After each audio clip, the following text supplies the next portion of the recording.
அனைவருக்குமே வணக்கம்.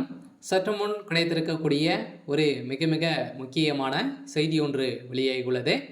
ஸோ திமுகவின் தலைமையகம் சரிந்தது, முதல்வர் ஸ்டாலின் சிறையில் அடைப்பு, இது மாதிரி பார்த்தீங்கன்னா செய்திகள் வெளியாயிருக்கு.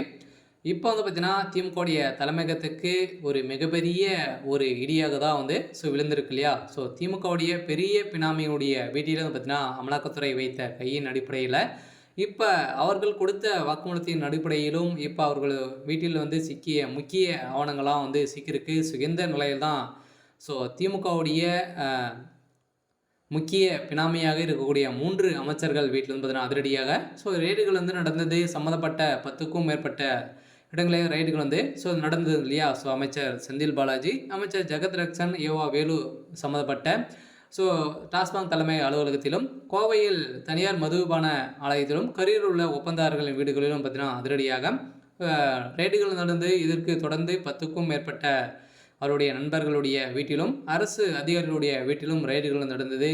இந்த ரெய்டின் அடிப்படையில் முக்கிய ஆவணங்களாக சிக்கியிருந்த நிலையை தான் இப்போ திமுகவுடைய தலைமையகத்துக்கே சரியக்கூடிய நிலை உருவாக்கி சொல்ல கூடியவரை இன்னும் 24 மணி நேரத்தில் திமுகவுடைய ஆட்சி கலையத்துக்கான ஏற்பாடுகள் தான் நடந்துருக்கு. ஏன் அப்படின்னு பார்த்தீங்கன்னா பினாமி வீட்டில் சிக்கிய சம்பவத்தின் அடிப்படையில் இது வரைக்குமே முதல்வர் ஸ்டாலின் அவர்களுக்கு பார்த்தீங்கன்னா திமுகவுடைய கோபாலபுரத்துக்கு 50,000 கோடி பார்த்தீங்கன்னா இவங்க லஞ்சமாக கூட்டிருக்காங்க. சொன்னால் பார்த்தீங்கன்னா வாங்கிய முதல்வர் ஸ்டாலின் அவர்களும் நிர்மூலமாக இருக்குது. இந்த நிலையில் தான் அதிரடியாக முதல்வர் ஸ்டாலின் அவர்கள் சிறையில் அடைக்கப்பட்டிருப்பதாக ஒரு தகவல் வெளியே இருக்குது. இதை பற்றி இந்த வீடியோவில் பார்க்கலாம். அதுக்கு முன்னாடி நம்ம சேனலுக்கு இப்போ தான் நீங்கள் முதல் முறையாக வந்திருக்கீங்க அப்படின்னா மறக்காமல் நம்மளுடைய சேனலை சப்ஸ்கிரைப் பண்ணி சப்போர்ட் பண்ணுங்கள். வாங்க வீடியோக்குள்ளே போகலாம். பார்த்தீங்கன்னா திமுகவுடைய தலைமையகம் பார்த்தீங்கன்னா ஏற்கனவே உதயநிதியுடைய வாய்ப்புகளால் நிறைய பிரச்சனைகள் சந்திச்சுட்டு வந்திருக்கக்கூடிய நிலையில் மீண்டும் பார்த்தீங்கன்னா திமுகவில் இருக்கக்கூடிய முக்கிய பினாமியாக இருக்கக்கூடிய செந்தில் பாலாஜி, அதுக்கப்புறம் பார்த்தீங்கன்னா ஜெகத் ரட்சகன், ஏற்கனவே ஏவா வேலுகளுடைய சம்மந்தப்பட்ட இடங்களிலும் அவருடைய நிறுவனங்களிலும் பார்த்தீங்கன்னா அதிரடியாக அமலாக்கத்துறை 2 நாட்களாகவே தொடர்ந்து ரெய்டுகள் நடந்தது. இதிலும் எக்கச்சக்கமான பணங்களும் மூட்டைகளும் சிக்கியிருந்தது. இந்த மூட்டையின் அடிப்படையில் இதில் முக்கிய ஆவணங்கள் சிக்கிய சம்பவத்தின் அடிப்படையில் தான் இப்போ அதிரடியாக திமுகவுடைய தலைமையகம் சரிந்திருக்கு. இதன் அடிப்படையில் முதல்வர் ஸ்டாலின் கைது செய்யப்பட்டிருக்காரு.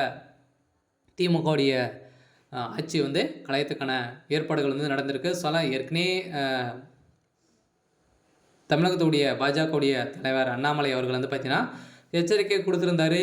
இந்த நிலையில் இப்போ பார்த்தீங்கன்னா ஒவ்வொரு அமைச்சராகவே தட்டி தூக்கியிருக்காங்க. இப்போ 3 அமைச்சர்கள் தூக்கியிருக்கக்கூடிய சம்பவம் பெரும் அதிர்ச்சியை சொல்லிச்சிருக்கு. இந்த நிலையில் தான் திமுகவுடைய ஆலமரம் முதல்வர் ஸ்டாலின் அவர்கள் சேர்ந்திருக்காரு. இருந்தாலும் என்ன நடக்க போகுது அப்படின்றத வெயிட் பண்ணி பார்க்கலாம். இது மாதிரி செய்திகளை தெரிஞ்சுக்கணும் அப்படின்னா மறக்காமல் நம்மளுடைய சேனலை சப்ஸ்கிரைப் பண்ணி சப்போர்ட் பண்ணுங்கள். தேங்க்யூ.